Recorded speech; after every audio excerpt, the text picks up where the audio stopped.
ये स्कंद और सातवां जो तो अध्याय 9-10 चल रहे हैं विदुर जी के प्रश्न।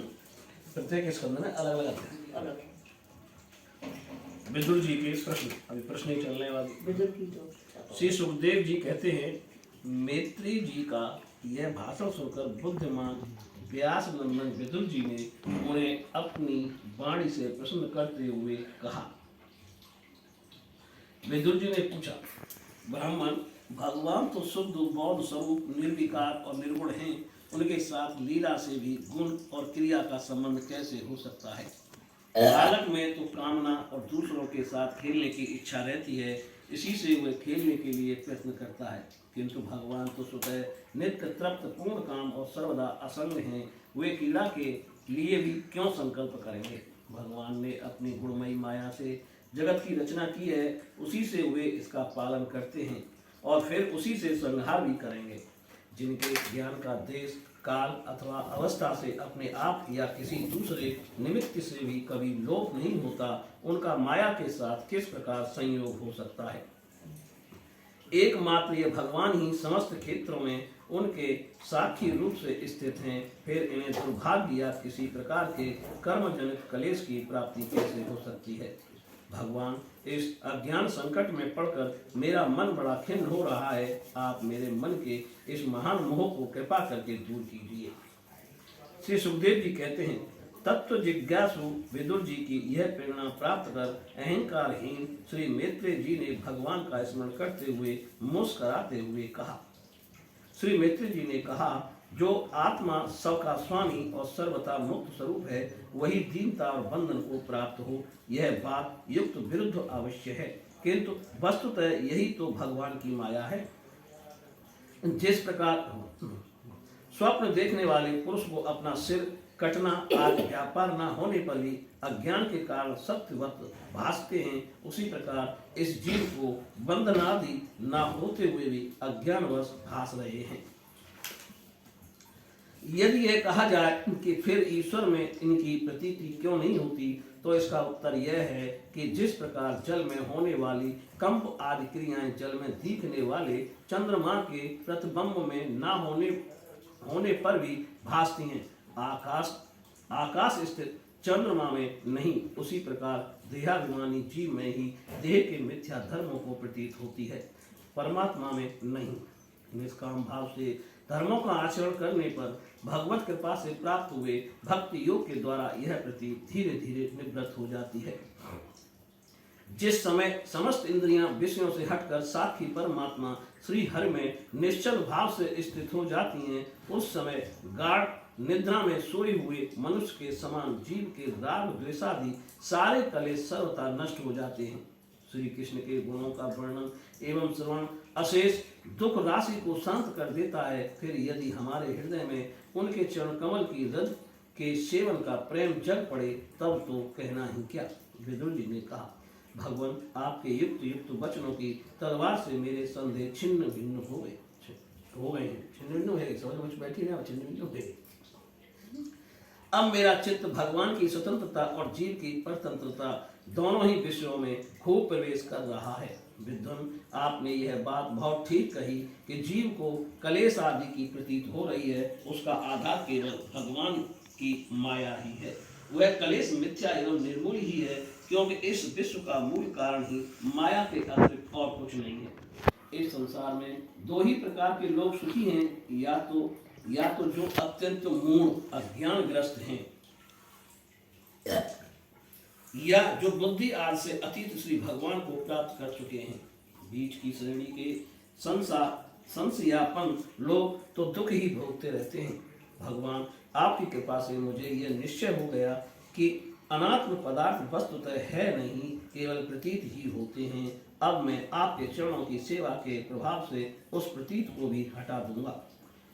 इन श्री चरणों की सेवा से नित्य सिद्ध भगवान श्री मधुसूदन के चरण कमलों में उत्कट प्रेम और आनंद की वृद्धि होती है, जो आवागमन की यंत्रणा का नाश कर देती है। महात्मा लोग भगवत प्राप्ति के साक्षात मार्ग ही होते हैं। उनके यहाँ सर्वदा देव श्री हरि के गुणों का दान होता रहता है। अल्प पुण्य पुरुष को उनकी सेवा का अवसर मिलना अत्यंत कठिन है। भगवान आपने कहा कि सृष्टि के प्रारंभ में भगवान ने क्रमशः महद आदि तत्व और उनके विकारों को रचकर फिर उनके अंशों से विराट को उत्पन्न किया और इसके पश्चात वे स्वयं उसमें प्रविष्ट हो गए। उन विराट के हजारों पैर, जांघें और बाहें हैं। उन्हीं को वेद आदि पुरुष कहते हैं। उन्हीं में ये सब लोग विस्तृत रूप से स्थित हैं। उन्हीं में इंद्रिय, विषय और इंद्राभिमानी देवताओं के सहित 10 प्रकार के प्राणों का, जो इंद्रिय बल, मनोबल और शारीरिक बल रूप से 3 प्रकार के हैं, आपने वर्णन किया है। और उन्हीं से ब्राह्मणादि वर्ण भी उत्पन्न हुए हैं। अब आप मुझे उनकी ब्रह्मादि विभूतियों का वर्णन सुनाइए, जिनसे पुत्र, पौत्र, नाती और कुटुंबियों के सहित तरह तरह की प्रजा उत्पन्न हुई और उससे यह सारा ब्रह्मांड भर गया। वह विराट ब्रह्मादि प्रजापतियों का भी प्रभु हैं। अपने किन किन प्रजापतियों को उत्पन्न किया तथा सर्ग, अनुसर्ग और मनवंतरों के अधिपति मनुओं को की भी किस क्रम से रचना की। मैत्रेय जी उन मनुओं के वंश और वंशधर राजाओं के चरित्रों का पृथ्वी के ऊपर और नीचे के लोकों तथा भूलोक के विस्तार और स्थिति का भी वर्णन कीजिए तथा यह भी बताइए कि तिर्यक मनुष्य, देवता, सरीसृप, सर्पादि रेंगने वाले जंतु और पक्षी तथा जरायुज, स्वदेज, अंडज और उदिंज, ये 4 प्रकार के प्राणी किस प्रकार उत्पन्न हुए। श्री हरि ने सृष्टि करते समय जगत की उत्पत्ति, स्थिति और संहार के लिए अपने गुणावतार ब्रह्मा, विष्णु और महादेव स्वरूप जैसे जो कल्याणकारी लीलाएं की, उनका भी वर्णन कीजिए। वेश, आचरण और स्वभाव के अनुसार वर्णाश्रम का विभाग, ऋषियों के जन्म कर्म आदि, वेदों का विभाग, यज्ञों का विस्तार, योग का मार्ग, ज्ञान मार्ग और उसका साधन, सांख्य मार्ग तथा भगवान के कहे हुए नारद पांचरात्र आदि तंत्र शास्त्र, विभिन्न पाखंड मार्गों के प्रचार से होने वाली विषमता, नीच वर्ण के पुरुष से उच्च वर्ण की स्त्री में होने वाली संतानों के प्रकार तथा भिन्न भिन्न गुण और कर्मों के कारण जीव की जैसी और जितनी गतियां होती हैं, वे सब हमें सुनाइए। ब्राह्मण धर्म, अर्थ, काम और मोक्ष की प्राप्ति के परस्पर अविरोधी साधनों का वाणिज्य, दंड, नीति और शास्त्र श्रवण की विधियों का, श्राद्ध की विधि का, पितृगणों की सृष्टि का तथा काल चक्र में ग्रह, नक्षत्र और तारागणों की स्थिति का भी अलग अलग वर्णन कीजिए। दान, तप तथा इष्ट और पूर्त कर्मों का क्या फल है। प्रवास और आपत्ति के समय मनुष्य का क्या धर्म होता है। निष्पाप मैत्रेय जी धर्म के मूल कारण श्री जनार्दन भगवान किस आचरण से संतुष्ट होते हैं और किन पर अनुग्रह करते हैं, यह वर्णन कीजिए। द्विजवर दीन वत्सल गुरुजन अपने अनुगत शिष्यों और पुत्रों को बिना पूछे भी उनके हित की बात बतला दिया करते हैं। भगवान उन महादादी तत्वों का प्रलय कितने प्रकार का है तथा जब भगवान योग निद्रा में शयन करते हैं तब उनमें से कौन कौन से तत्व उनकी सेवा करते हैं और कौन उनमें लीन हो जाते हैं। जीव का तत्व परमेश्वर का स्वरूप उपनिषद प्रतिपादित ज्ञान तथा गुरु और शिष्य का पारस्परिक प्रयोजन क्या है। पवित्रात्मन विद्वानों ने उस ज्ञान की प्राप्ति के क्या क्या उपाय बतलाए हैं, क्योंकि मनुष्यों को ज्ञान, भक्ति अथवा वैराग्य की प्राप्ति अपने आप तो हो ही नहीं सकती। ब्राह्मण माया मोह के कारण मेरी विचार दृष्टि नष्ट हो गई है। मैं यज्ञ हूँ, आप मेरे परम सुहृदय हैं। अतः श्री हरि लीला का ज्ञान प्राप्त करने की इच्छा से मैंने जो प्रश्न किए हैं उनका उत्तर मुझे दीजिए। पुण्यमय मैत्रेय जी भगवत तत्व के उपदेश द्वारा जीव को जन्म मृत्यु से छुड़ाकर उसे अभय कर देने में जो पुण्य होता है, समस्त वेदों के अध्ययन, यज्ञ, तपस्या और दान आदि से होने वाला पुण्य उस पुण्य के 16वें अंश के बराबर भी नहीं हो सकता। श्री सुखदेव जी कहते हैं, राजन, जब कुरुश्रेष्ठ विदुर जी ने मुनिवर मैत्रेय जी से इस प्रकार पुराण विषयक प्रश्न किए तब भगवच्चार्य के लिए प्रेरित किए जाने के कारण वे बड़े प्रसन्न हुए और मुस्कुराकर उनसे कहने लगे। बोलिए श्री कृष्ण भगवान की जय। इस स्कंद 3 8वां अध्याय ब्रह्मा जी की उत्पत्ति। श्री मैत्रेय जी ने कहा, विदुर जी, आप भगवत भक्तों में प्रधान लोकपाल यमराज ही हैं। आपके पूर्व वंश में जन्म लेने के कारण वह वंश साधु पुरुषों के लिए भी सेव्य हो गया है। धन्य है आप निरंतर पद पद पर श्री हरि की कीर्तमयी माला को नित्य नूतन बना रहे हैं। अब मैं क्षुद्र विषय सुख की कामना से महान दुख को मोल लेने वाले पुरुषों की दुख निवृत्ति के लिए श्री भगवत पुराण का प्रारंभ करता हूँ। अब है ये प्रारंभ, जिसे स्वयं श्री संकर्षण भगवान ने सनकादि ऋषियों को सुनाया था। अखंड ज्ञान संपन्न आदिदेव भगवान संकर्षण पाताल लोक में विराजमान थे। सनत कुमार आदि ऋषियों ने परम पुरुषोत्तम ब्रह्म का तत्व जानने के लिए उनसे प्रश्न किया। उस समय शेष जी अपने आश्रय स्वरूप उन परमात्मा की मानसिक पूजा कर रहे थे, जिनका वेद वासुदेव के नाम से निरूपण करते हैं। उनके कमल कौश शरीर के नेत्र बंद थे। प्रश्न करने पर सनत कुमार आदि ज्ञानी जनों के आनंद के लिए उन्होंने कल के नेत्रों से देखा।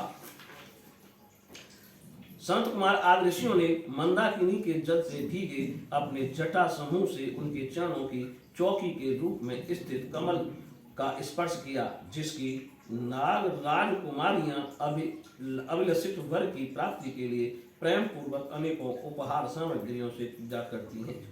संत कुमार उनकी लीला के मर्मज्ञ हैं। उन्होंने बार बार प्रेम गदगद वाणी से उनकी लीला का गान किया। उस समय शेष भगवान के उठे हुए सहस्त्रों फण किरीटों की सहस्त्र श्रेष्ठ मणियों की छिटकती हुई रश्मियों से जगमगा रहे थे। भगवान संकर्षण ने निवृत्त परायण संत कुमार जी को यह भागवत सुनाया था, ऐसा प्रसिद्ध है।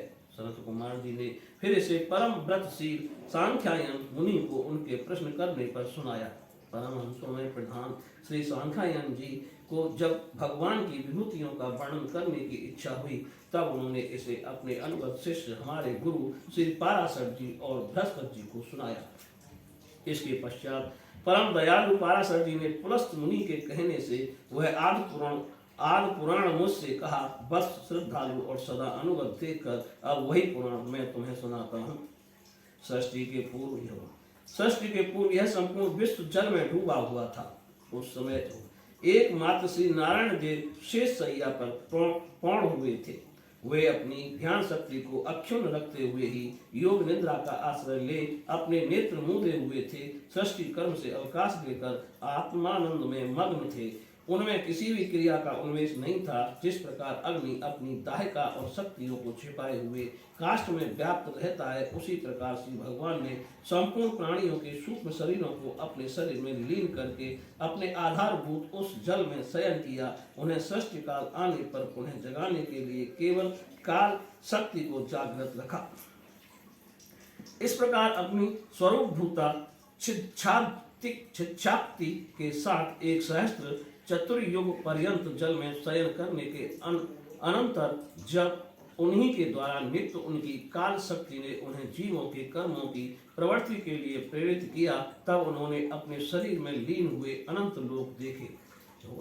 जिस समय भगवान की दृष्टि अपने में निहित लिंग शरीर आदि सूक्ष्म तत्व पर पड़ी, तब वह कालाश्रित रजोगुण से क्षुभित होकर सृष्टि रचना के निमित्त उनके नाभि देश से बाहर निकला। कर्म शक्ति को जागृत करने वाले काल के द्वारा विष्णु भगवान की नाभि से प्रकट हुआ वह सूक्ष्म तत्व कमल कोश के रूप में सहसा ऊपर उठा और उसने सूर्य के समान अपने तेज से उस अपार जल राशि को देदीप्यमान कर दिया। संपूर्ण गुणों को प्रकाशित करने वाले उस सर्वलोकमय कमल में वे विष्णु भगवान ही अंतर्यामी रूप से प्रविष्ट हो गए।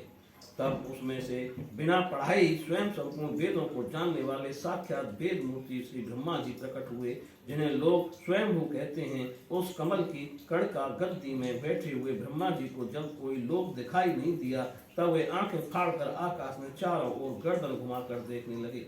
इससे उनके चारों दिशाओं में चार मुख हो गए। उस समय प्रलयकालीन पवन के थपेड़ों से उछलती हुई जल की तरंग मालाओं के कारण उस जल राशि से ऊपर उठे हुए कमल पर विराजमान आदिदेव ब्रह्मा जी को अपना तथा उस लोक तत्व रूप कमल का कुछ भी रहस्य न जान पड़ा। वे सोचने लगे, इस कमल की कर्णिका पर बैठा हुआ हूँ, मैं कौन हूँ? यह कमल भी बिना किसी अन्य आधार के जल में कहाँ से उत्पन्न हो गया? इसके नीचे अवश्य कोई ऐसी वस्तु होनी चाहिए जिसके आधार पर यह स्थित है। ऐसा सोचकर वे उस कमल की नाल के सूक्ष्म छिद्रों में होकर उस जल में घुसे, किंतु उस नाल के आधार को खोजते खोजते नाभि देश के समीप पहुंच जाने पर भी वे उसे पा ना सके। विदुर जी उस अपार अंधकार में अपने उत्पत्ति स्थान को खोजते खोजते ब्रह्मा जी को बहुत काल बीत गया। यह काल ही भगवान का चक्र है जो प्राणियों को भयभीत करता हुआ उनकी आयु को क्षीण करता है रहता है। अंत में विफल मनोरथ हो वे वहां से लौट आए और पुनः अपने आधारभूत कमल पर बैठकर धीरे धीरे प्राणवायु को जीतकर चित्त को निसंकल्प किया और समाधि में स्थित हो गए। इस प्रकार पुरुष की पूर्ण आयु के बराबर काल तक अर्थात दिव्य 100 वर्ष तक अच्छी तरह योगाभ्यास करने पर ब्रह्मा जी को ज्ञान प्राप्त हुआ। तब उन्होंने अपने उस अधिष्ठान को जिसे वे पहले खोजने पर भी नहीं देख पाए थे, अपने ही अंतःकरण में प्रकाशित होते देखा। उन्होंने देखा कि उस प्रलयकालीन जल में शेष जी के कमल नाल सदृश गौर और विशाल विग्रह की सैया पर पुरुषोत्तम भगवान अकेले ही लेटे हुए हैं। शेष जी के 10,000 फण छत्र के समान फैले हुए हैं। उनके मस्तकों पर किरीट की शोभायमान है। उनमें जो मणियां जड़ी हुई हैं उनकी कांति से चारों ओर अंधकार दूर हो गया। वे अपने श्याम शरीर की आभास से मरकत मणि के पर्वत की शोभा को लज्जित कर रहे हैं। उनकी कमर का पीत पट पर्वत के प्रांत देश में छाए हुए सायंकाल के पीले पीले चमकीले मेघों की आभा को मलिन कर रहा है। सिर पर सुशोभित स्वर्ण मुकुट स्वर्ण में शिखरों का मान मर्दन कर रहा है। उनकी बनमाला पर्वत के रत्न जल प्राप्त औषधि और पुष्पों की शोभा को परास्त कर रही है तथा उनके भुजदंड वेणुदंड और चरण वृक्षों का तिरस्कार करते हैं। उनका यह श्री विग्रह अपने परिमाण से लंबाई चौड़ाई में त्रिलोकी का संग्रह किए हुए हैं। वह अपनी शोभा से विचित्र एवं दिव्य वस्त्राभूषणों की शोभा को सुशोभित करने वाला होने पर भी पीताम्बर आज अपनी वेशभूषा से सुसज्जित है। अपनी अपनी अभिलाषा की पूर्ति के लिए भिन्न भिन्न मार्गों से पूजा करने वाले भक्तजनों को कृपा पूर्वक अपने भक्त वात्सल कल्प तरु चरण कमलों का दर्शन दे रहे हैं, जिनके सुंदर अंगुली दल नग चंद्र की चंद्रिका से अलग अलग स्पष्ट चमकते रहते हैं। सुंदर नास का अनुग्रह वर्षी भौहें कानों में झिलमिलाते हुए कुंडलों की शोभा बिंबा फल के समान लाल लाल अधरों की कांति एवं लोकार्तिहारी मुस्कान से युक्त मुखार बिंद के द्वारा वे अपने उपासकों का सम्मान अभिनंदन कर रहे हैं। बस उनके नितंब देश में कदम कुसुम की केसर के समान पीत वस्त्र और सुवर्णमयी मेखला सुशोभित है तथा भक्त स्थल में अमूल्य हार और सुनहरी रेखा वाले श्री वत्स चिन्ह की अपूर्व शोभा हो रही है। वे अपव्य मूल चंदन वृक्ष के समान हैं। महामूल्य केयूर और उत्तम उत्तम मणियों से सुशोभित उनके विशाल भुजदंड ही मानो उनकी सहस्त्रों शाखाएं हैं और चंदन के वृक्षों में जैसे जैसे बड़े बड़े सांप लिपटे रहते हैं उसी प्रकार उनके कंधों का शेष जी के फणों ने लपेट रखा है। वे नागराज अनंत के बंधु श्री नारायण ऐसे जान पड़ते हैं मानो कोई जल से घिरे हुए पर्वतराज ही हों। पर्वत पर जैसे अनेकों जीव रहते हैं उसी प्रकार वे संपूर्ण चराचर के आश्रय हैं। शेष जी के फणों पर जो सहस्त्र मुकुट हैं वे ही मानो उस पर्वत के स्वर्ण मंडित शिखर हैं तथा वक्ष स्थल में विराजमान कौस्तुभ मणि उसके गर्भ से प्रकट हुआ रत्न है। प्रभु के गले में वेद रूप घोरों से गुंजायन अपनी कीर्तिमयी बनमाला विराज रही है। सूर्य चंद्र वायु और अग्नि आदि देवताओं भी आज आप तक पहुंच नहीं है। वह त्रिभुवन में वैरूप रूप विचरण करने वाले सुदर्शन चक्र आदि आयुध भी प्रभु के आसपास ही घूमते रहते हैं। उनके लिए भी आप अत्यंत दुर्लभ हैं। तब विश्व रचना की इच्छा वाले लोक विधाता ब्रह्मा जी ने भगवान के नाभि सरोवर से प्रकट हुआ वह कमल जल आकाश वायु और अपना शरीर केवल ये 5 ही पदार्थ देखे, इनके सिवा और कुछ उन्हें दिखाई न दिया। रजोगुण से व्याप्त ब्रह्मा जी प्रजा की रचना करना चाहते थे। तब उन्होंने सृष्टि के कारण रूप केवल ये 5 ही पदार्थ देखे। तब लोग रचना के लिए उत्सुक होने के कारण वे अचिंत गति श्री हरि में चित्त लगाकर उन परम पूजनीय प्रभु की स्तुति करने लगे। बोलिए श्री कृष्ण भगवान की जय। अध्याय स्कंद 3 ब्रह्मा जी द्वारा भगवान की स्तुति। तो ब्रह्मा जी ने कहा, प्रभु आज बहुत समय के बाद मैं आपको जान सका हूँ। और कैसे दुर्भाग्य की बात है कि देहधारी जीव आपके स्वरूप को नहीं जान पाते। भगवान आपके सिवा और कोई वस्तु नहीं है। जो वस्तु प्रतीत होती है वह भी स्वतः स्वरूपतः सत्य नहीं है, क्योंकि माया के गुणों के क्षुभित होने के कारण केवल आप ही अनेकों रूपों में प्रतीत हो रहे हैं।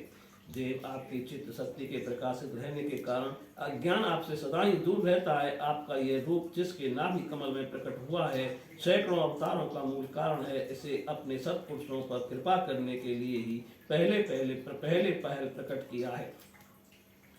परमात्मा आपका जो आनंद मात्र भेदक रहित अखंड तेजोमय स्वरूप है, उसे मैं इससे भिन्न नहीं समझता। इसलिए मैंने विश्व की रचना करने वाले होने पर भी विश्वातीत आपके इस अद्वितीय रूप की ही शरण ली है।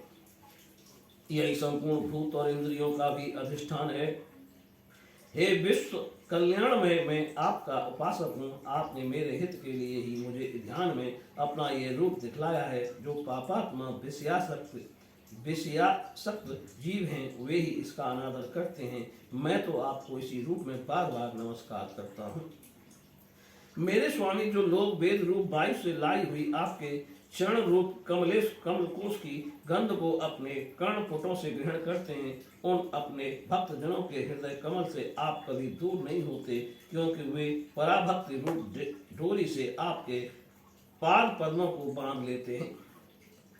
जब तक पुरुष आपके अभयप्रद चरणान बिंदु का आश्रय नहीं लेता, तभी तक उसे धन, घर और बंधुजनों के कारण प्राप्त होने वाले भय, शोक, लालसा, दीनता और अत्यंत लोभ आदि सताते हैं। और तभी तक मेरेपन का दुराग्रह रहता है, जो दुख का एकमात्र कारण है। जो लोग सब प्रकार के अमंगलों को नष्ट करने वाले आपके श्रवण कीर्तन आदि प्रसंगों से इंद्रियों को हटाकर लेस मात्र विषय सुख के लिए दीन और मन ही मन लालायित होकर निरंतर दुष्कर्मों में लगे रहते हैं, उन बेचारों की बुद्धि देव ने हर ली है। अच्युत उर्क्रम इस प्रजा को भूख, प्यास, बात, पित्त, कफ, सर्दी, गर्मी, हवा और वर्षा से परस्पर एक दूसरे से तथा कामाग्नि और दुसह क्रोध से बार बार कष्ट उठाते देखकर मेरा मन बड़ा खिन्न होता है। स्वामी, जब तक मनुष्य इंद्रिय और विषय रूपी माया के प्रभाव से आपसे अपने को भिन्न देखता है, तब तक उसके लिए इस संसार चक्र की निवृत्ति नहीं होती। यद्यपि यह मिथ्या है, तथापि कर्म फल भोग का क्षेत्र होने के कारण उसे नाना प्रकार के दुखों में डालता रहता है। देव औरों की तो बात ही क्या, जो साक्षात मुनि हैं, वे भी यदि आपके कथा प्रसंग से विमुख रहते हैं तो उन्हें संसार में फंसना पड़ता है। वे दिन में अनेक प्रकार के व्यापारों के कारण विक्षिप्त रहते हैं, रात्रि में निंदा में अचेत पड़े रहते हैं। उस समय भी तरह तरह के मनोरथों के कारण क्षण क्षण में उनकी नींद टूटती रहती है, तथा देव बस उनकी अर्ध सिद्धि के सब उद्योग भी विफल होते रहते हैं। नाथ, आपका मार्ग केवल गुण श्रवण से ही जाना जाता है। आप निश्चय ही मनुष्यों के भक्ति योग के द्वारा परिशुद्ध हुए हृदय कमल में निवास करते हैं। पुण्य श्लोक प्रभु, आपके भक्तजन जिस जिस भावना से आपका चिंतन करते हैं, उन साधु पुरुषों पर अनुग्रह करने के लिए आप वही रूप धारण कर लेते हैं। भगवान आप एक हैं तथा संपूर्ण प्राणियों के अंतःकरणों में स्थित उनके परम हितकारी अंतरात्मा है। इसलिए यदि देवता लोग भी हृदय में तरह तरह की कामनाएं रखकर भांति भांति की विपुल सामग्रियों से आपका पूजन करते हैं, तो आपसे आप उतने प्रसन्न नहीं होते जितने सब प्राणियों पर दया करने से होते हैं। किंतु वह सर्वभूत दया असत पुरुषों को अत्यंत दुर्लभ है। जो कर्म आपको अर्पण कर दिया जाता है उसका कभी नाश नहीं होता, वह अक्षय हो जाता है। अतः नाना प्रकार के कर्म, यज्ञ, दान, कठिन तपस्या और वृत्तादि के द्वारा आपकी प्रसन्नता प्राप्त करना ही मनुष्य का सबसे बड़ा कर्म फल है, क्योंकि आपकी प्रसन्नता होने पर ऐसा कौन फल है जो सुलभ नहीं हो जाता। आप सर्वदा अपने स्वरूप को प्रकाश से ही प्राणियों के भेद भ्रम रूप अंधकार का नाश करते रहते हैं तथा ज्ञान के अधिष्ठान साक्षात परम पुरुष हैं। मैं आपको नमस्कार करता हूँ। संसार की उत्पत्ति, स्थिति और संहार के निमित्त जो माया की लीला होती है वह आपका ही खेल है। अतः आप परमेश्वर को मैं बार बार नमस्कार करता हूँ। जो लोग प्राण त्याग करते समय आपके अवतार गुण और कर्मों को सूचित करने वाले देवकी नंदन, जनार्दन, कंस, निकंदन आदि नामों का विवश होकर भी उच्चारण करते हैं, वे अनेकों जन्मों के पापों से तत्काल छूटकर मायादि अवतरणों से रहित ब्रह्म पद प्राप्त करते हैं। आप नित्य जन्मा हैं, मैं आपकी शरण लेता हूँ। भगवान इस विश्व वृक्ष के रूप में आप ही विराजमान हैं। आप ही अपनी मूल प्रकृति को स्वीकार करके जगत की उत्पत्ति, स्थिति और प्रलय के लिए मेरे, अपने और महादेव जी के रूप में 3 प्रधान शाखाओं में विभक्त हुए हैं और फिर प्रजापति एवं मनु आदि शाखा प्रशाखाओं के रूप में फैलकर बहुत विस्तृत हो गए हैं। मैं आपको नमस्कार करता हूँ। भगवान, आपने अपनी आराधना को ही लोगों के लिए कल्याणकारी स्वधर्म बताया है, किंतु वे इस ओर से उदासीन रहकर सर्वदा विपरीत निषिद्ध कर्मों में लगे रहते हैं। ऐसी प्रमाद की अवस्था में पड़े हुए इन जीवों की जीवन आशा को जो सदा सावधान रहकर बड़ी शीघ्रता से काटता रहता है, वह बलवान काल भी आपका ही रूप है। मैं उसे नमस्कार करता हूँ। यद्यपि मैं सप्तलोक का अधिष्ठाता हूँ, जो 2 परार्ध पर्यंत रहने वाला और समस्त लोकों का बंधनीय है, तो भी आपके उस काल रूप से डरता रहता हूँ। उससे बचने और आपको प्राप्त करने के लिए ही मैंने बहुत समय तक तपस्या की है। आप ही अधिक यज्ञ रूप से मेरी इस तपस्या के साक्षी हैं। मैं आपको नमस्कार करता हूँ। आप पूर्ण काम हैं, आपको किसी विशेष सुख की इच्छा नहीं है, तो भी आपने अपनी बनाई हुई धर्म मर्यादा की रक्षा के लिए पशु, पक्षी, मनुष्य और देवता आदि जीव योनियों में अपनी ही इच्छा से शरीर धारण कर अनेकों लीलाएं की हैं। ऐसे आप पुरुषोत्तम भगवान को मेरा नमस्कार है।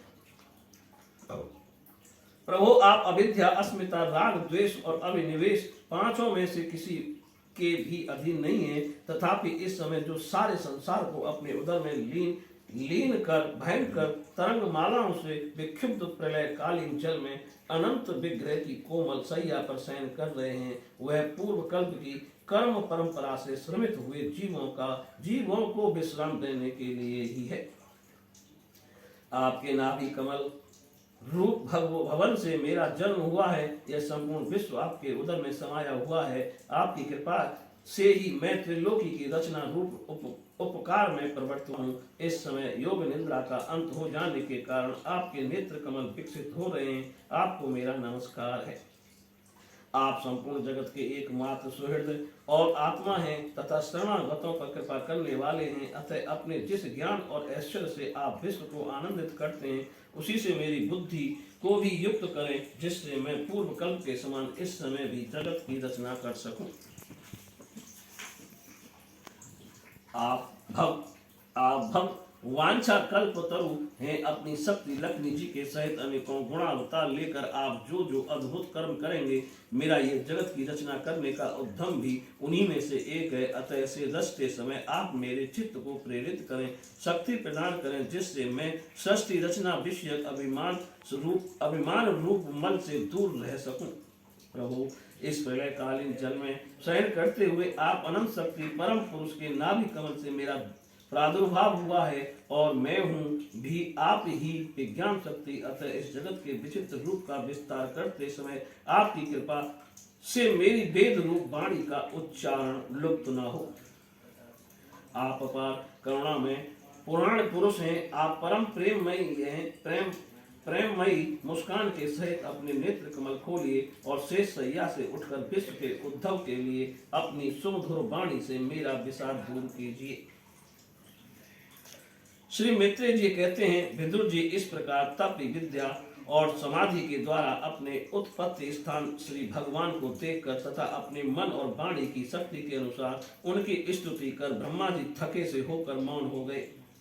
श्री मधुसूदन भगवान ने देखा कि ब्रह्मा जी इस प्रलय जल राशि से बहुत घबराए हुए हैं तथा लोक रचना के विषय में कोई निश्चित विचार न होने के कारण उनका चिन्ह बहुत खिन्न है। तब उनका चित्त बहुत खिन्न है। तब उनके अभिप्राय को जानकर वे अपनी गंभीर वाणी से उनका खेद शांत करते हुए कहने लगे। श्री भगवान ने कहा, वेद गर्भ तुम विषाद के वशीभूत हो, आलस्य ना करो, सृष्टि रचना के उद्यम में तत्पर हो जाओ। तुम मुझसे जो कुछ चाहते हो उसे तो मैं पहले ही कर चुका हूँ। तुम एक बार फिर तप करो और भागवत ज्ञान का अनुष्ठान करो। उनके द्वारा तुम सब लोगों को स्पष्टतः अपने अंतःकरण में देखोगे। फिर भक्तियुक्त और समाहित चित्त होकर तुम संपूर्ण लोक और अपने में मुझको व्याप्त देखोगे तथा मुझ में संपूर्ण लोक और अपने आप को देखोगे। जिस समय जीव काष्ठ में व्याप्त अग्नि के समान समस्त भूतों में मुझे ही स्थित देखता है, उसी समय वह अपने अज्ञान रूप मन से मुक्त हो जाता है। जब वह अपने को भूत, इंद्रिय, गुण और अंतःकरण से रहित तथा स्वरूपतः मुझसे अभिन्न रह देखता है, तब मोक्ष पद प्राप्त कर लेता है। ब्रह्मा जी नाना प्रकार के कर्म संस्कारों के अनुसार अनेक प्रकार की जीव सृष्टि को रचने की इच्छा होने पर भी तुम्हारा चित्त मोहित नहीं होता, ये मेरी अतिशय कृपा का ही फल है। तुम सबसे पहले मंत्र दृष्टा हो, प्रजा उत्पन्न करते समय भी तुम्हारा मन मुझ में ही लगा रहता है, इसी से पाप में रजोगुण तुमको बांध नहीं पाता। तुम मुझे भूत, इंद्रिय, गुण और अंतःकरण से रहित समझते हो। इससे जान पड़ता है कि यद्यपि देहधारी जीवों को मेरा ज्ञान होना बहुत कठिन है, तथापि तुमने मुझे जान लिया है। मेरा आश्रय कोई है या नहीं, इस संदेह से तुम कमल नाल के द्वारा जल में उसका मूल खोज रहे थे, सो मैंने तुम्हें अपना यह स्वरूप अंतःकरण में ही दिखलाया है। प्यारे ब्रह्मा जी, तुमने जो मेरी कथाओं के वैभव से युक्त मेरी स्तुति की है और तपस्या में जो तुम्हारी निष्ठा है, वह भी मेरी ही कृपा का फल है। लोक रचना की इच्छा से तुमने सगुण प्रतीत होने पर भी जो निर्गुण रूप से मेरा वर्णन करते हुए स्तुति की है, उसमें मैं बहुत प्रसन्न हूँ। तुम्हारा कल्याण हो। मैं समस्त कामनाओं और मनोरथों को पूर्ण करने में समर्थ हूँ। जो पुरुष नित्य प्रति इस स्तोत्र द्वारा स्तुति करके मेरा भजन करेगा, उस पर मैं शीघ्र ही प्रसन्न हो जाऊंगा। तत्ववेत्ताओं का मत है कि पूर्ण तप, यज्ञ, दान, योग और समाधि आदि साधनों से प्राप्त होने वाला जो परम कल्याण में फल है, वह मेरी प्रसन्नता ही है। विधाता, मैं आत्माओं का भी आत्मा और स्त्री पुत्रादि प्रियों का भी प्रिय हूँ। देहादि भी मेरे ही लिए प्रिय हैं, अतः मुझसे ही प्रेम करना चाहिए। ब्रह्मादि त्रिलोकी को तथा जो प्रजा इस समय मुझ में लीन है, उसे तुम पूर्व कल्प के समान मुझसे उत्पन्न हुए अपने सर्व वेदमय स्वरूप से स्वयं ही रचो। श्री मैत्रेय जी कहते हैं, प्रकृति और पुरुष के स्वामी कमल नाभ भगवान सृष्टिकर्ता ब्रह्मा जी को इस प्रकार जगत की अभिव्यक्ति करवाकर उस नारायण रूप से अदृश्य हो गए। बोलिए श्री कृष्ण भगवान की जय। भगवान नारायण के अंतर्ध्यान हो जाने पर संपूर्ण लोकों के पिता में ब्रह्मा जी ने अपने देह और मन से कितने प्रकार की सृष्टि उत्पन्न की। भगवान, इसके सिवाय मैंने आपसे और जो बातें पूछी हैं, उन सब का भी क्रम से वर्णन कीजिए और मेरे सब संशय को दूर कीजिए, क्योंकि आप सभी भोग्यों में श्रेष्ठ हैं। सूत जी कहते हैं, सौनक जी विदुर जी के इस प्रकार पूछने पर मुनिवर मैत्रेय जी बड़े प्रसन्न हुए और अपने हृदय में स्थित उन प्रश्नों का इस प्रकार उत्तर देने लगे। श्री मैत्रेय जी ने कहा, अजन्मा भगवान श्री हरि जैसा कहा था, ब्रह्मा जी ने भी उसी प्रकार चित्त को अपने आत्मा श्री नारायण में लगाकर 100 दिव्य वर्षों तक तप किया। ब्रह्मा जी ने देखा कि प्रलय कालीन प्रबल वायु के झोंकों से जिससे वे उत्पन्न हुए हैं तथा जिन पर बैठे हुए हैं, वह कमल तथा जल कांप रहे हैं। प्रबल तपस्या एवं हृदय में स्थित आत्मज्ञान से उनका विज्ञान बल बढ़ गया और उन्होंने जल के साथ वायु को पी लिया। फिर जिस पर स्वयं बैठे हुए थे, उस आकाश व्यापी कमल को देखकर उन्होंने विचार किया कि पूर्व कल्प में लीन हुए लोकों में इसी से रचूंगा। तब भगवान के द्वारा सृष्टि कार्य में नित्य ब्रह्मा जी ने उस कमल को उसमें प्रवेश किया और उस एक के ही भूस भू भू स्व ये 3 भाग किए। यद्यपि वह कमल इतना बड़ा था कि उसके 14 भुवन या इससे भी अधिक लोकों के रूप में विभाग किए जा सकते थे। जीवों के भोग स्थान के रूप में इन्हीं 3 लोकों का शास्त्रों में वर्णन हुआ है। जो निष्काम कर्म करने वाले, उन्हें महत तप जन और सप्त लोक रूप ब्रह्म लोक की प्राप्ति होती है। विदुर जी ने कहा, ब्राह्मण, आपने अद्भुत कर्मा विश्व रूप से हरि की जिस काल नामक शक्ति की बात कही थी, प्रभु उसका कृपया विस्तार पूर्वक वर्णन कीजिए। श्री मित्ति जी ने कहा, विषयों का रूपांतर बदलना ही काल का आकार है। स्वयं तो वह निर्विशेष अनादि और अनंत हैं। उसी को निमित्त बनाकर भगवान खेल खेल में अपने आप को ही सृष्टि के रूप में प्रकट कर देते हैं। पहले ये सारा विश्व भगवान की माया से लीन होकर ब्रह्म रूप से स्थित था। उसी को अव्यक्त मूर्ति काल के द्वारा भगवान ने पुनः पृथक रूप से प्रकट किया है। यह जगत जैसा वह वैसा ही पहले था और भविष्य में भी वैसा ही रहेगा। इसकी सृष्टि 9 प्रकार की होती है तथा प्राकृतिक वैकृतिक भेद से एक 10वीं सृष्टि और भी है। इसका प्रलय काल द्रव्य तथा गुणों के द्वारा 3 प्रकार से होता है। अब पहले मैं 10 प्रकार की सृष्टि का वर्णन करता हूँ। पहली सृष्टि महत्व की है। भगवान की प्रेरणा से सत्वादि गुणों में विषमता होना ही इसका स्वरूप है। दूसरी सृष्टि अहंकार की है, जिससे पृथ्वी आदि पंचभूत एवं ज्ञानेंद्रिय और कर्मेंद्रियों की उत्पत्ति होती है। तीसरी सृष्टि भूत सर्ग है, जिसमें पंच महाभूतों को उत्पन्न करने वाला तन्मात्र वर्ग रहता है। चौथी सृष्टि इंद्रियों की है, यह ज्ञान और क्रिया शक्ति से संपन्न होती है। पांचवी सृष्टि सात्विक अहंकार से उत्पन्न हुए इंद्राय धिष्ठाता देवताओं की है। मन भी इसी सृष्टि के अंतर्गत है।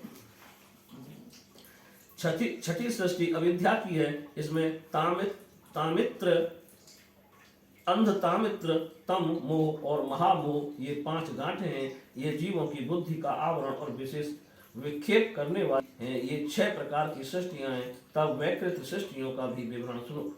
जो भगवान अपना चिंतन करने वालों के समस्त दुखों को हर लेते हैं। यह सारी लीला उन्हीं श्री हरि की है। वे ही ब्रह्मा के रूप में रजोगुण स्वीकार करके जगत की रचना करते हैं। 6 प्रकार की प्राकृतिक सृष्टियों के बाद 7वीं प्रधान वैकृत सृष्टि इन 6 प्रकार के स्थावर वृक्षों की होती है। वनस्पति, औषधि, लता, त्वक, सार, बीरुद और द्रुम इनका संचार नीचे जड़ से ऊपर की ओर होता है। इनमें प्राय ज्ञान शक्ति प्रकट नहीं रहती।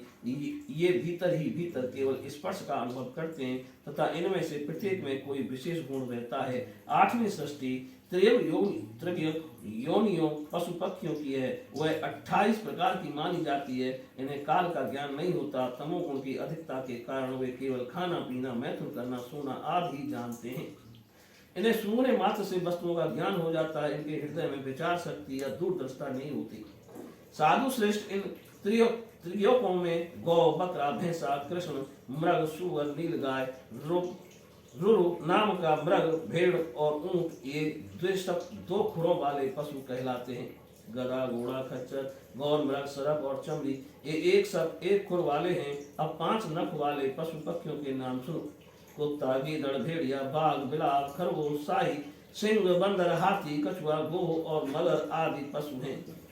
कंक, बगला, गिद्ध, बटेर, बाज, भास, भुल्लू, मोर, हंस, सारस, चकवा, कौवा और उल्लू आदि उड़ने वाले जीव पक्षी कहलाते हैं। विदुर जी, नवी सृष्टि मनुष्यों की है।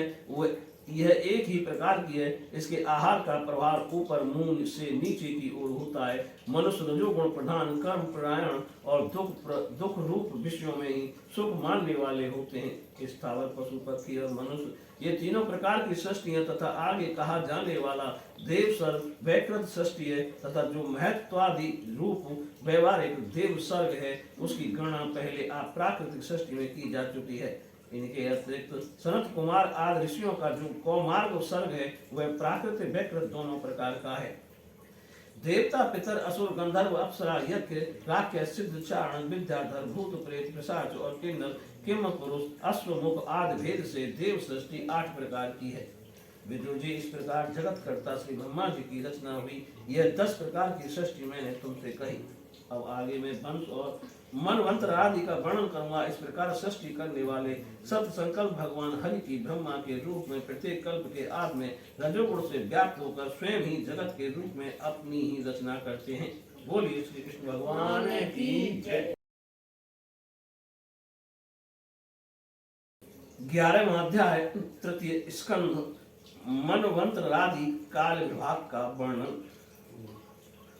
श्री मैत्री जी कहते हैं, विदुर जी, पृथ्वी आदि कार्य वर्ग का जो सूक्ष्मतम अंश है जिसका और विभाग नहीं हो सकता तथा जो कार्य रूप को प्राप्त नहीं हुआ है, जिसका अन्य परमाणुओं के साथ संयोग भी नहीं हुआ है, उसे परमाणु कहते हैं। इन अनेक परमाणुओं के परस्पर मिलने से ही मनुष्यों को भ्रम बस उनके समुदाय रूप एक अव्ययी की प्रतीति होती है।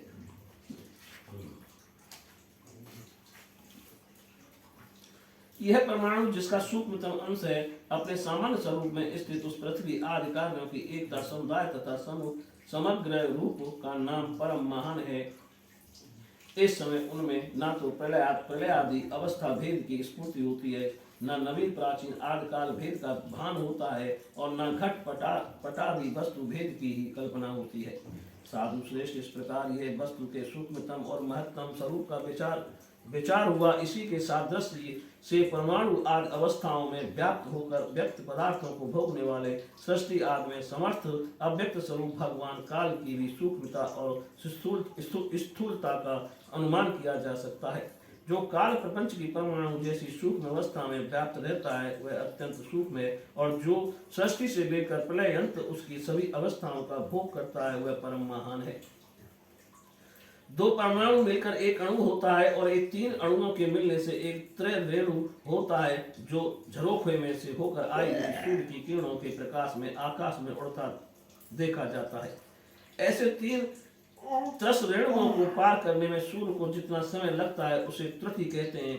इससे 100 गुना काल वेद कहलाता है, और 3 वेद का एक लब होता है, 3 लब को एक निमेष, और 3 निमेष को एक क्षण कहते हैं। 5 क्षण की एक काष्ठा होती है, और 15 काष्ठा का एक लघु, 15 लघु की एक नाड़िका दंड कही जाती है।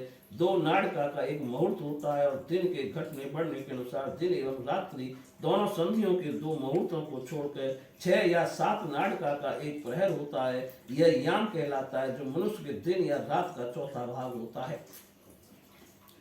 6 पल तांबे का एक ऐसा बर्तन बनाया जाए जिसमें एक प्रस्त जल आ सके, और 4 माह से सोने की 4 अंगुल लंबी सलाई बनवाकर उसके द्वारा उस बर्तन के पैंदे में छेद करके उसे जल में छोड़ दिया जाए। जितने समय में एक प्रस्त जल उस बर्तन में भर जाए, वह बर्तन जल में डूब जाए, उतने समय को एक नाड़िका कहते हैं। विदुर जी, 4 प्रकार के मनुष्य दिन और रात होते हैं, और 15 दिन रात का एक पक्ष होता है, जो शुक्ल और कृष्ण भेद से 2 प्रकार का माना गया है। इन दोनों पक्षों को मिलाकर एक मास होता है, जो पितरों का एक दिन रात है।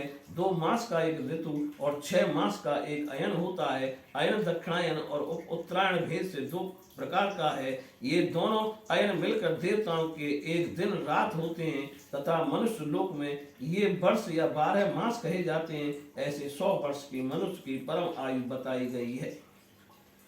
चंद्रमा आदि ग्रह, अश्विनी आदि नक्षत्र और समस्त तारा मंडल के अधिष्ठाता काल स्वरूप भगवान सूर्य परमाणु से लेकर संवत्सर पर्यंत काल में 12 राशि रूप संपूर्ण भुवनेश कोश की निरंतर परिक्रमा किया करते हैं। सूर्य, बृहस्पति, सवन, चंद्रमा और नक्षत्र संबंधी महीनों के भेद से यह वर्ष ही संवत्सर, परिवत्सर, इडावत्सर, अनुवत्सर और वत्सर कहा जाता है।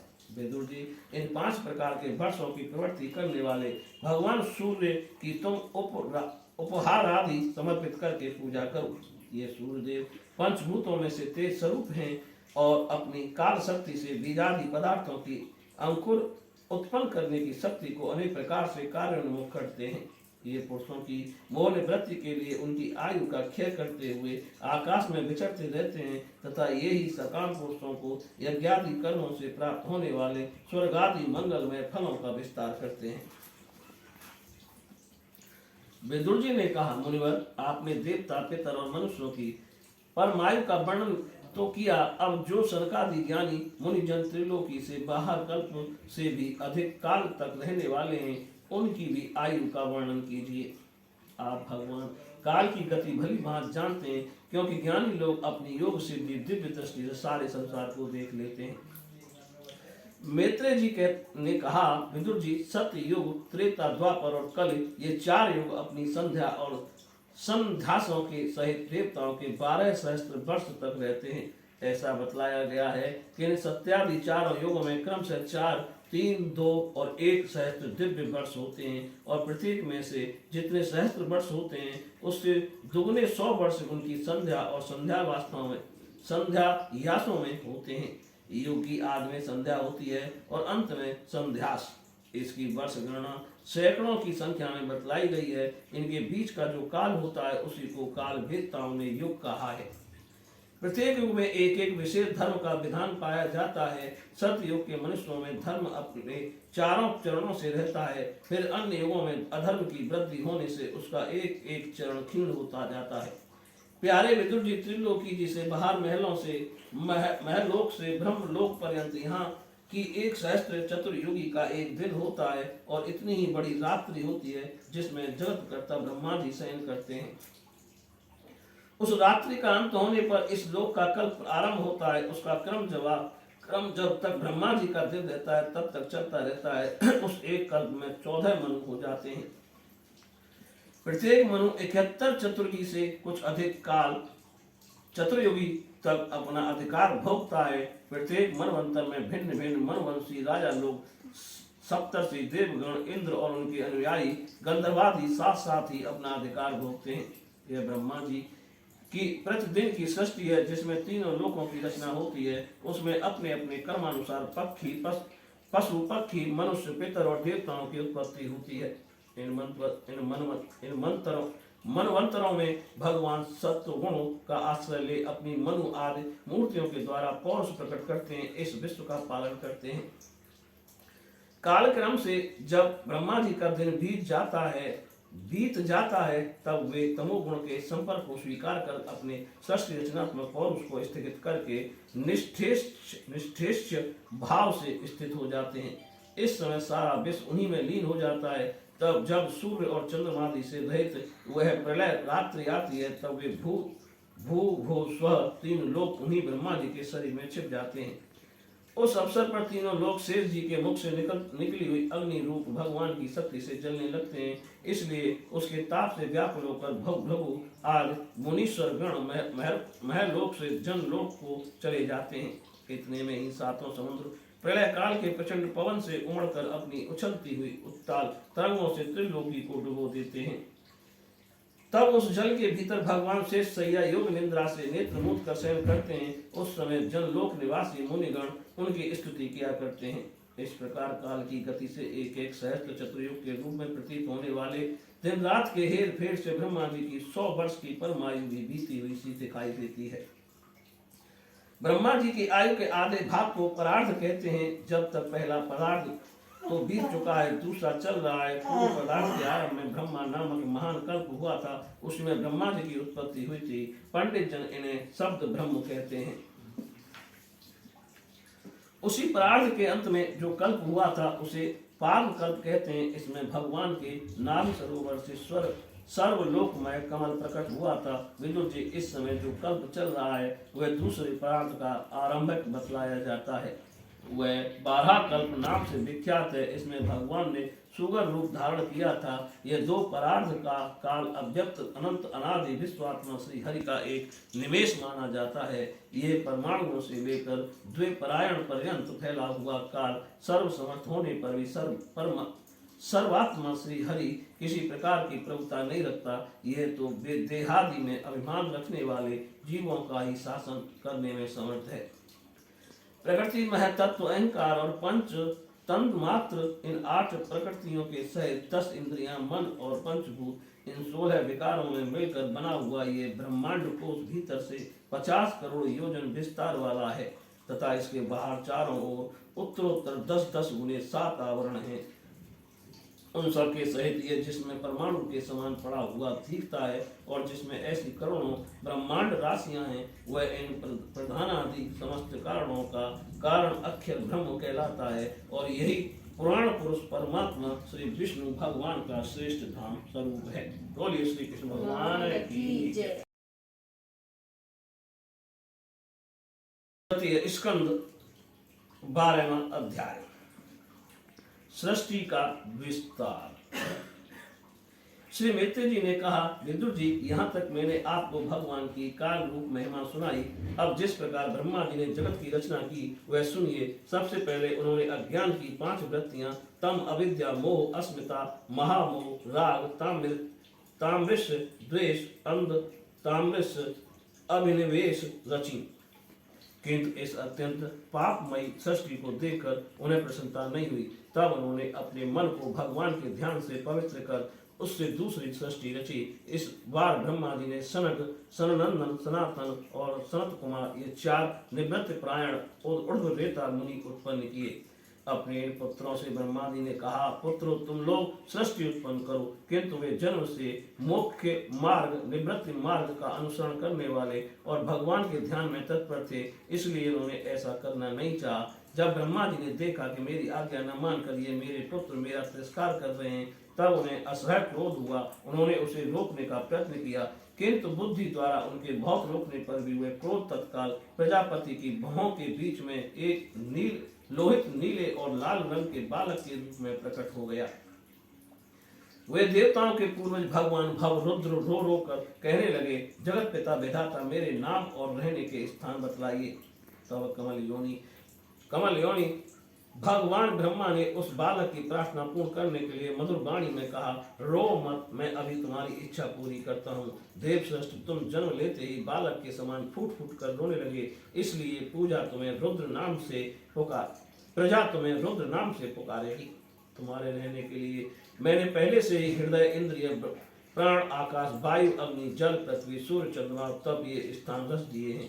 तुम्हारे नाम मनु, महेनस, महान, शिव, ऋतध्वज, उग्रवेता, भव, काल, वामदेव और व्रत होंगे तथा धी, व्रत, उष्णा, उमा, नियुक्ति, सर्प, इला, अंबिका, इरावती, सुधा और दीक्षा, ये 11 रुद्राणियां तुम्हारी पत्नियां होंगी। तुम उपयुक्त नाम, स्थान और स्त्रियों को स्वीकार करो और इनके द्वारा बहुत सी प्रजा उत्पन्न करो, क्योंकि तुम प्रजापति हो।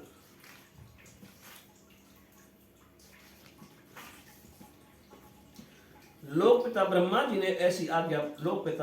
से ऐसी आज्ञा पाकर भगवान नील लोहित बल, आकार और स्वभाव में अपने ही जैसी प्रजा उत्पन्न करने लगे।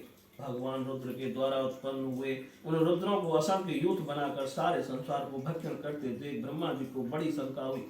तब इन्होंने रुद्र से कहा, सुरश्रेष्ठ, तुम्हारी प्रजा तो अपनी भयंकर दृष्टि से मुझे और सारी दिशाओं को भस्म किए डालती है, अतः ऐसी सृष्टि और न रचो, तुम्हारा कल्याण हो। अब तुम समस्त प्राणियों को सुख देने के लिए तप करो, फिर उस तप के प्रभाव से ही तुम पूर्ववत इस संसार की रचना करना। पुरुष तप के द्वारा ही इंद्रियातीत सर्वांतर्यामी ज्योति स्वरूप श्री हरि को सुगमता से प्राप्त कर सकता है। श्री मैत्रेय जी कहते हैं, जब ब्रह्मा जी ने ऐसी आज्ञा दी तब रुद्र ने बहुत अच्छा कहकर उसे सुरधार किया और फिर उनकी अनुमति लेकर तथा उनकी परिक्रमा करके वे तपस्या करने के लिए वन की ओर चले गए। इसके पश्चात जब भगवान की शक्ति से संपन्न ब्रह्मा जी ने सृष्टि के लिए संकल्प किया, तब उनके 10 पुत्र और उत्पन्न हुए। उनसे लोक की बहुत वृद्धि हुई। उनके नाम मरीच, अत्रि, अंगिरा, पुलस्त, पुलह, क्रतु, भृगु, वशिष्ठ, दक्ष और 10वें नारद थे। इनमें नारद जी प्रजापति ब्रह्मा जी की गोद से, दक्ष अंगूठे से, वशिष्ठ प्राण से, भृगु त्वचा से, किरु हाथ से, पुलह नाभि से, पुलस्त ऋषि कानों से, अंगिरा मुख से, अत्रि नेत्रों से और मरीचि मन से उत्पन्न हुए। फिर उनके दाएं स्तन से धर्म उत्पन्न हुआ, जिसकी पत्नी मूर्ति स्वयं नारायण अवतीर्ण हुए, तथा उनकी पीठ से अधर्म का जन्म हुआ और उससे संसार को भयभीत करने वाला मृत्यु उत्पन्न हुआ। इसी प्रकार ब्रह्मा जी के हृदय से काम, भौं से क्रोध, नीचे के होठ से लोभ, मुख से वाणी की अधिष्ठात्री देवी सरस्वती, लिंग से समुद्र, गुदा से पाप का निवास स्थान, राक्षसों का अधिपत्य निवृत्ति, छाया से देवहूति के पति भगवान कर्मठ जी उत्पन्न हुए। इस तरह यह सारा जगत कर्ता ब्रह्मा जी के शरीर और मन से उत्पन्न हुआ। विदुर जी, भगवान ब्रह्मा की कन्या सरस्वती बड़ी ही सुकुमारी और मनोहर थी। हमने सुना है एक बार उसे देखकर ब्रह्मा जी काम मोहित हो गए थे।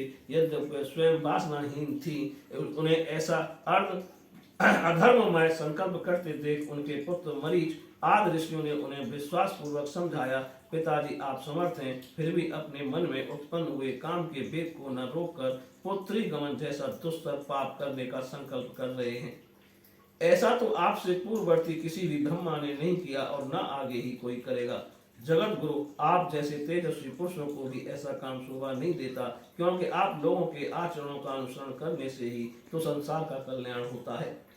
जिन श्री भगवान ने अपने स्वरूप में स्थित जगत को अपने ही तेज से प्रकट किया और उन्हें नमस्कार है। इस समय वे ही धर्म की रक्षा कर सकते हैं। अपने पुत्र मरीच आदि प्रजापतियों को अपने सामने इस प्रकार कहते देखा। प्रजापतियों के पति ब्रह्मा जी बड़े लज्जित हुए और उन्होंने उस शरीर को उसी समय छोड़ दिया। तब उस घोर शरीर को दिशाओं ने ले लिया। वही कोहरा हुआ जिसे अंधकार भी कहते हैं। एक बार ब्रह्मा जी ये सोच रहे थे कि मैं पहले की तरह सुनिश्चित रूप से सब लोगों की रचना किस प्रकार करूं। इसी समय उनके 4 मुखों से 4 वेद प्रकट हुए। इनके सिवा उपवेद न्याय शास्त्र होता, उद्गाता, अर्धवायु,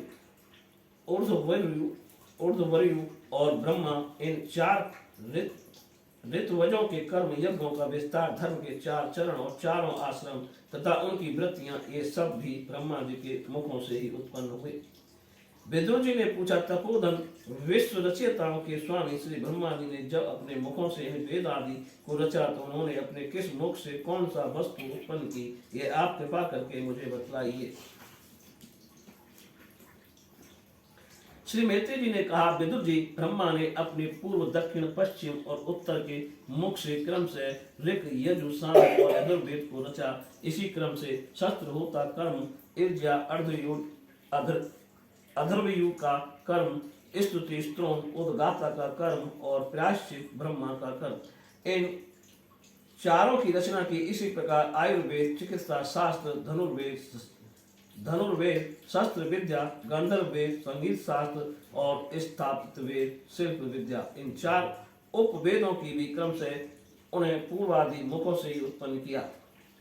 फिर सर्वदर्शी भगवान ब्रह्मा ने अपने 4 मुखों से इतिहास, पुराण रूप 5वां वेद बनाया। इसी क्रम में पौरुषी और उक्त चयन और अग्निष्टोम, आतोत्रियाम और अतिरात्र तथा वाजपेय और गौसव, ये 2 याग भी उनके पूर्वादि मुखों से ही उत्पन्न हुए। विद्या, दान, तप और सत्य, ये धर्म के 4 पाद और वृत्तियों के सहित 4 आश्रम भी इसी क्रम से प्रकट हुए। सावित्र, प्रजापत्य, ब्राह्मण और बृहत, ये 4 वृत्तियां ब्रह्मचारी की हैं तथा वार्ता, संयम, शालीन और शिलोच्छ, ये 4 वृत्तियां गृहस्थ की हैं। इसी प्रकार वृत्ति भेद से वैखानस, वालखिल्य, औदुम्बर और फैनप, ये 4 भेद वानप्रस्थों के तथा कुटी चक्र, बहुदक, हंस और निष्क्रिय परमहंस, ये 4 भेद सन्यासियों के हैं। इसी क्रम से अनवीक्षिकी, रई, वार्ता और दंड नीति, ये 4 विद्याएं तथा 4 बृहर्तियां भी ब्रह्मा जी के 4 मुखों से उत्पन्न हुई तथा उनके हृदयाकाश से ओंकार का प्रकट हुआ। उनके रोमों से उष्णित, त्वचा से गायत्री, मांस से त्रिष्टुप, स्नायु से अनुष्टुप, अस्थियों से जगति, मज्जा से पंक्ति और प्राणों से बृहति छंद उत्पन्न हुआ। ऐसे ही उनका जीव स्वर्णवर्त, कवर्ण आदि पंचवर्ग और देह स्वर्णवर्ण, आकार आदि कहलाया। उनकी इंद्रियों को ऊष्म वर्ण स ह और बल को अंतस्थ य ल व कहते हैं तथा उनकी क्रीड़ा से निषाद, ऋषभ, गांधार, षडश, मध्यम, धेवत और पंचम, ये 7 स्वर हुए। हे तात, ब्रह्मा जी शब्द ब्रह्म स्वरूप हैं। ये वैखरी रूप से व्यक्त हैं और ओंकार रूप से अव्यक्त हैं तथा उनसे परे जो सर्वत्र परिपूर्ण पर ब्रह्म है, वही अनेकों प्रकार की शक्तियों से विकसित होकर इंद्रादि रूपों में भास रहा है। विदुर जी, ब्रह्मा ने पहला कामासक्त शरीर जिससे कोहरा बना था छोड़ने के बाद दूसरा शरीर धारण करके विश्व विस्तार का विचार किया। वे देख चुके थे कि मरीच आदि महान शक्तिशाली ऋषियों से भी सृष्टि का विस्तार अधिक नहीं हुआ, अतः वे मन ही मन पुनः चिंता करने लगे। ओह, बड़ा आश्चर्य है, मेरे निरंतर प्रयत्न करने पर भी प्रजा की वृद्धि नहीं हो रही है। मालूम होता है इसमें देव ही कुछ भिन्न डाल रहा है। जिस समय यथोचित क्रिया करने वाले श्री ब्रह्मा जी इस प्रकार देव के विषय में विचार कर रहे थे, उसी समय अकस्मात उनके शरीर के 2 भाग हो गए। का ब्रह्मा जी का नाम है, उन्हीं से विभक्त होने के कारण शरीर को काय कहते हैं। उन दोनों विभागों से एक स्त्री पुरुष का जोड़ा प्रकट हुआ। उनमें जो पुरुष था वह सार्वभौम सम्राट स्वयंभू मनु हुए और स्त्री थी वह उनकी महारानी सतरूपा हुई। तब से मिथुन धर्म स्त्री पुरुष संभोग से प्रजा की वृद्धि होने लगी। महाराज स्वयं मनु ने सतरूपा से 5 संतानें उत्पन्न की। साधु शिरोमणि विदुर जी उनमें प्रियव्रत और उत्तानपाद 2 पुत्र थे तथा आकृति देवभूति और प्रसूनि 3 कन्याएं थी। मनु जी ने आकृति का विवाह रुचि प्रजापति से किया। मझली कन्या देवभूति कर्मद जी को दी और प्रसूति तक के प्रजापति को। इन तीनों कन्याओं की संतति से सारा संसार भर गया। बोलिए श्री कृष्ण भगवान की जय। 12 अवतार की कथा, अध्याय 13, तृतीय स्कंद। श्री सुखदेव जी ने कहा, राजन मुनिवर, मैत्रेय जी के मुख से यह परम पुण्यमयी कथा सुनकर श्री विदुर जी ने फिर पूछा, क्योंकि भगवान की लीला कथा में इनका अत्यंत अनुराग हो गया था। विदुर जी ने कहा, मुने स्वयंभू ब्रह्मा जी के प्रिय पुत्र महाराज स्वयंभू मनु ने अपनी प्रिय पत्नी शतरूपा को पाकर फिर क्या किया? आप साधु शिरोमणि हैं, आप मुझे आदि राजर्षि स्वयंभू मनु का पवित्र चरित्र सुनाइए। देखते देखते बड़ा होकर क्षण भर में हाथी के बराबर हो गया दिखाई देता था, किंतु एक क्षण में ही बड़ी भारी शिला के समान हो गया। अवश्य यज्ञ मूर्ति भगवान हम लोगों के मन को मोहित कर रहे हैं। ब्रह्मा जी और उनके पुत्र इस प्रकार सोच ही रहे थे कि भगवान यज्ञ पुरुष पर्वताकार होकर गरजने लगे। सर्वशक्तिमान श्री हरि ने अपनी गर्जना से दिशाओं को प्रतिध्वनि करके ब्रह्मा और श्रेष्ठ ब्राह्मणों को हर्ष से भर दिया। अपना खेद दूर करने वाली माया में 12 भगवान की घोर घुराहट को सुनकर वे जन लोक, तप लोक और सत्य लोक निवासी मुनिगण तीनों वेदों के परम पवित्र मंत्रों से उनकी स्तुति करने लगे। भगवान के स्वरूप का वेदों में विस्तार से वर्णन किया गया है, अतः उन मनुष्यों ने जो स्तुति की उसे वेद रूप मानकर भगवान बड़े प्रसन्न हुए और एक बार फिर गरज कर देवताओं के हित के लिए गजराज की सी लीला करते हुए जल में घुस गए।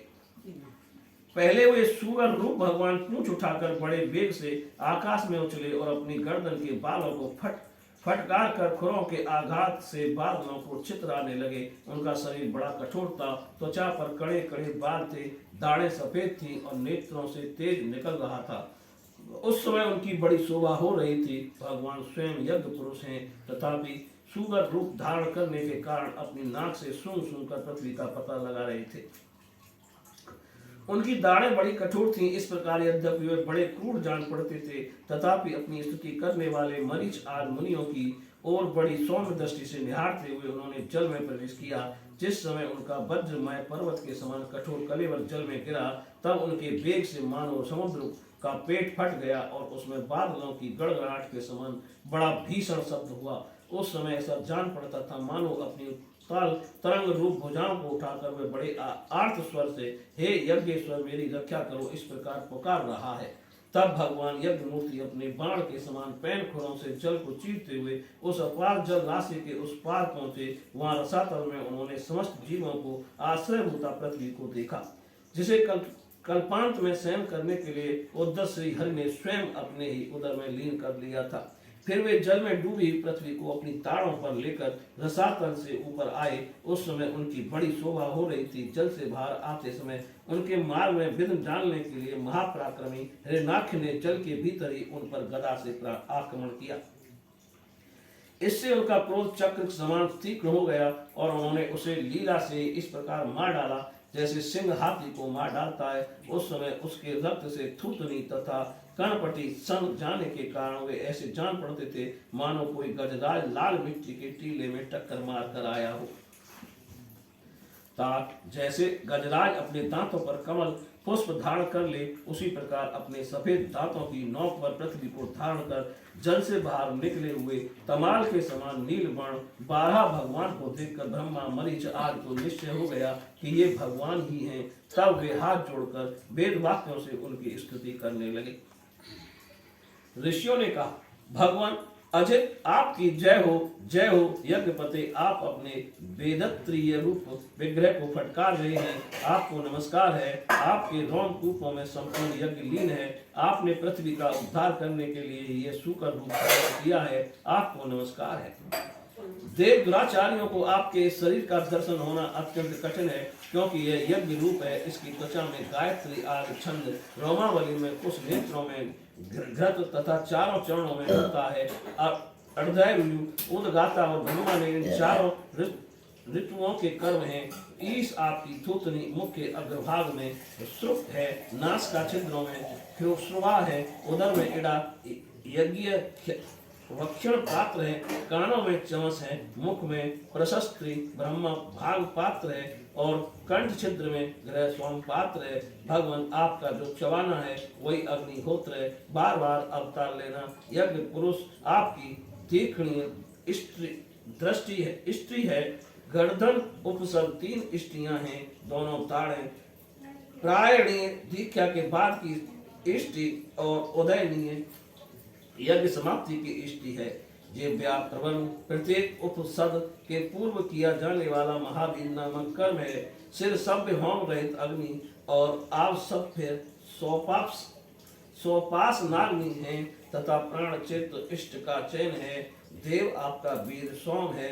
आसन बैठना प्राय स्वनादि 3 सवन है। 7 धातु अग्नि होष्ट अग्नि होष्ट अग्नि टोम उक्त पोषणी वाजपेय आप अतिरात्र और आप तो रयाम नाम की 7 संस्थाएं हैं तथा शरीर की संधियां जोड़ संपूर्ण सत्र है। इस प्रकार आप संपूर्ण यज्ञ सोम रहित याग और क्रोध सोम सहित याग रूप हैं। यज्ञानुष्ठान रूप स्त्रियां आपके अंगों को मिलाए रखने वाली मांसपेशियां हैं। समस्त मंत्र देवता द्रव्य यज्ञ और कर्म आपके ही स्वरूप हैं। आपको नमस्कार है। वैराग्य भक्ति और मन की एकाग्रता से जिस ज्ञान का अनुभव होता है वह आपका स्वरूप ही है तथा आप ही सबके विद्या गुरु हैं। आपको पुनः पुनः प्रणाम है। पृथ्वी को धारण करने वाले भगवान आपकी दाढ़ों की नोक पर रखी हुई ये पर्वतादि मंडित पृथ्वी ऐसी सुशोभित हो रही है जैसे वन में से निकलकर बाहर आए हुए किसी गजराज के दांतों पर पत्र युक्त कमलनी रखी हो। आपके दांतों पर रखे हुए वो मंडल के सहित आपका ये वेदमय 12 विग्रह ऐसा सुशोभित हो रहा है जैसे शिखरों पर छाई हुई मेघमाला से कुल पर्वत की शोभा होती है।